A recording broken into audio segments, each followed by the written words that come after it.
This is Dr. Councill and Brown Councill. These are two educators who are in China, and I'm really, really thankful that they're able to join us today. We're really excited to be able to talk to you about your experience as educators in China, and especially as this quarantine is going on. I'm really excited that you're going to be answering our students' questions today. Could you maybe start us off by telling us what you're doing in China, how long you've been in China, what it's like in general in China, and then we can get to the questions of what it's like in quarantine?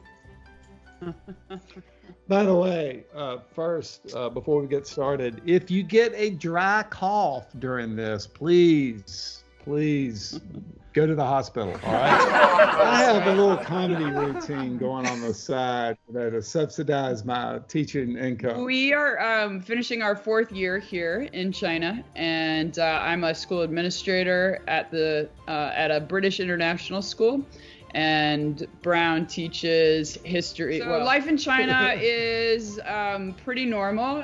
Where we live in Qingdao is not very Western. So we are always using translators to get anything accomplished because very few people here speak English. Yeah, this has been a little bit of a shock, the whole coronavirus, and you all are starting to just really face it, and we're hopefully coming to an end in the next few weeks. That's our hope. But we've been out of school since the 17th of January.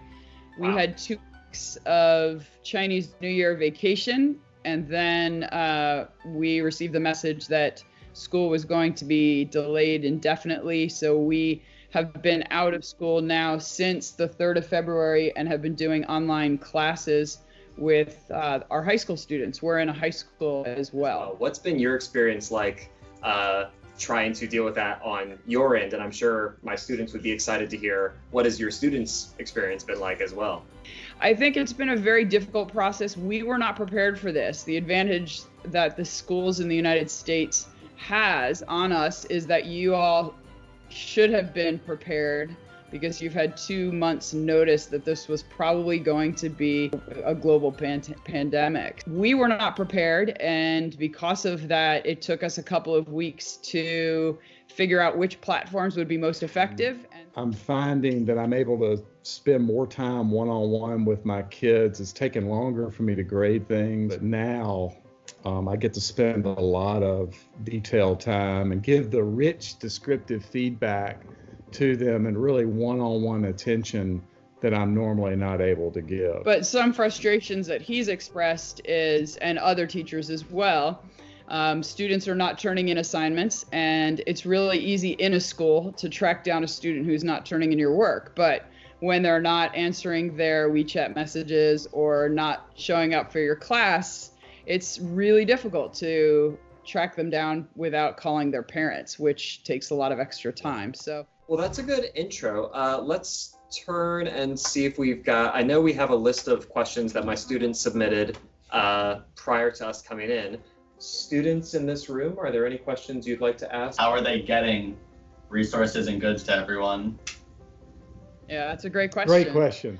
I think initially when the virus first broke out, there was the same sort of environment that's happening in the States now. I think there's a widespread panic, and that also occurred in China. The shelves were empty for a long period of time, but the Chinese government, one of the benefits of a police state is that the Chinese government said, stay in your homes, do not come out. These are the days that you're allowed out of your apartment. These are the days you're not allowed out of your apartment. And because the Chinese people will not disobey their government, they were able to get the shelves restocked, not have as many people in the stores, created rules around the time that you could be in the store, the number of people. So they were able to control the supply and the demand within a short period of time, where I think in the States, you're going to have to figure that out. One of the questions was, how has this affected poor people differently? Do you have any insight onto how perhaps, is there any difference of class or wealth with respect to access?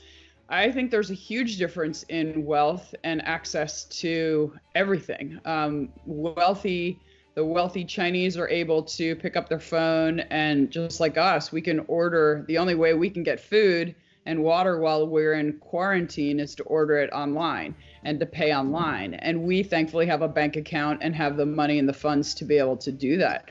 But the less wealthy in China, they don't have the luxury of doing that. And remember, in China, unlike in America, all of the communities, all of the families live together in their community. The children and the parents and the grandparents and the relatives are all within a very short walk or within the same building. So they have a big support system, and someone in the family usually has a connection to get it. But the rich are definitely having much more access to available things that the poor can't. There was a question someone asked about homeless. We don't really have homeless issues in, at least not in our city. Really, it's expected that the communities take care of their own. So if someone is on the street, they're returned to their community, and their community takes care of their own people. That's really valuable. Thank you for sharing that. I know that was a lot of different things at once, but that was helpful. Great question. Anybody else have a question? Go ahead. How does this affect sports as far as like students? Like, does this are practices canceled? Do they not do sports, or are people just kind of mainly staying inside? Yeah. So since January 17th, when the students all went home, they have not returned to school. So there are no sports that are happening. If you're outside of your home, you must be wearing a mask. If you're not wearing a mask, you will be stopped and given a mask, and you must wear it. It is mandatory. To go into any public area, you have to be temperature tested and pass the temperature test. You also need to now show a document. It's a government document that says that you have been through quarantine successfully and you do not have the virus. So the limitations to going anywhere are so significant, and I think the fear of spreading keeps everyone really self-contained as much as they possibly can. I mean, it's a pandemic, and it's going to require draconian methods in order to things that we've never done before in order to slow it down and stop it. I mean, kids, take a good look at each other in person here today, because it may be the last day that you see each other for a while. Because isolation. No inside info. No, this is not a spoiler. No. No.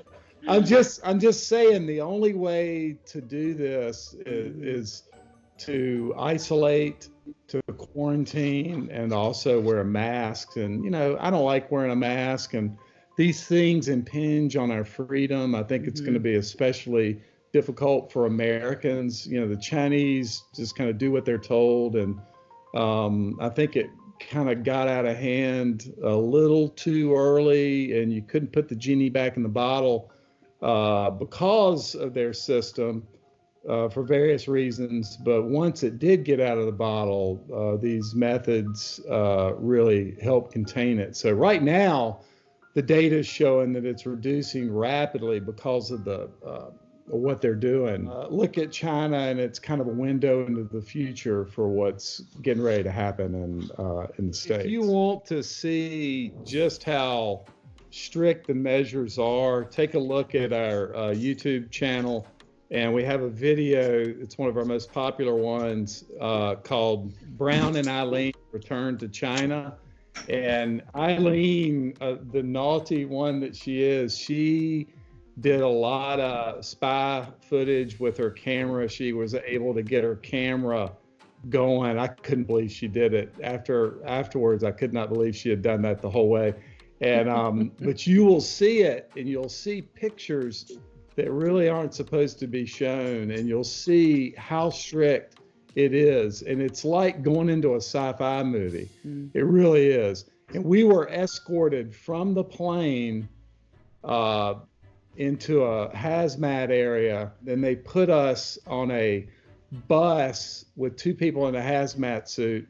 We were the only two people in a huge 46-foot bus. And they took us to our neighborhood where we were met with people who control our apartment area for the government.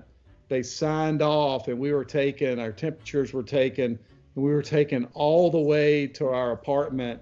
not allowed to go anywhere, and we haven't left our apartment since then. And we smell the bleach like 2 or 3 times a day, and they spray down our hallway.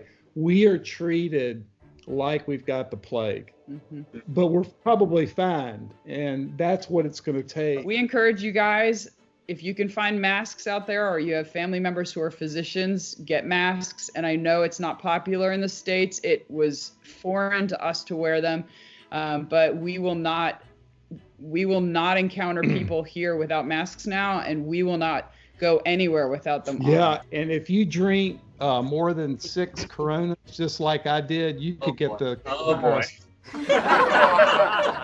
Brown, you're gonna get tired. Cool. I see lots of hand wringing. We just got some fresh hand sanitizer, which is very exciting news in North Carolina at this point. The students were all asking, how are you? I know you guys have a YouTube channel, so I saw the crazy DIY hazmat suit that you guys were making. So it seems like you have to stay occupied somehow. How is it mentally draining? Students were asking, are you bored? It sounds like you're able to do some work, but how is that? Yeah. You know, do you want to start, or do you want me to start? Good. You know, it's interesting how 2 different people can look at the same thing and see 2 different things. They can have 2 different perspectives on something, and we choose the perspective.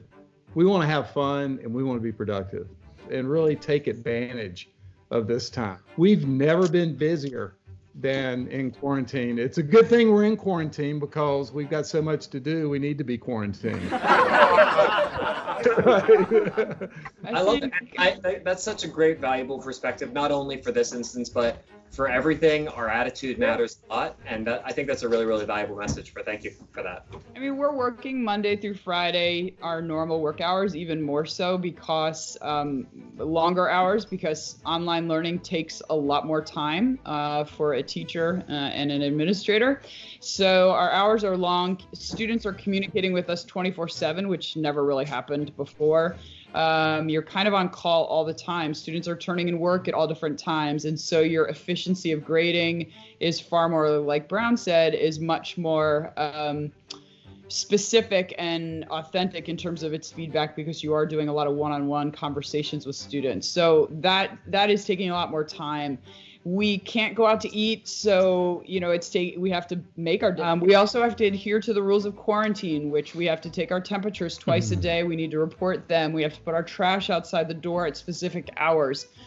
So a lot of things are happening during the day that we have to remember and do, and check in with our community to make sure that we're adhering to all of the rules of quarantine. Well, thank y'all so much for Skyping into our class. It's really, really, I know that it's already 11 o'clock at night there, and our lunch is pretty early. So I'm glad we were able to make this work. But truly, it's great to hear from y'all as people, but it's really, really valuable to get a sort of insider but outsider perspective. We know that the experience of people in all different situations in China is going to be different from yours, but it's great to just hear from people who are on the ground, and hopefully the entire world is able to stay as safe as possible. And it's been really valuable to hear your perspective, which, obviously is just your own, but your perspective on what has worked and what has not worked. So thank y'all so much.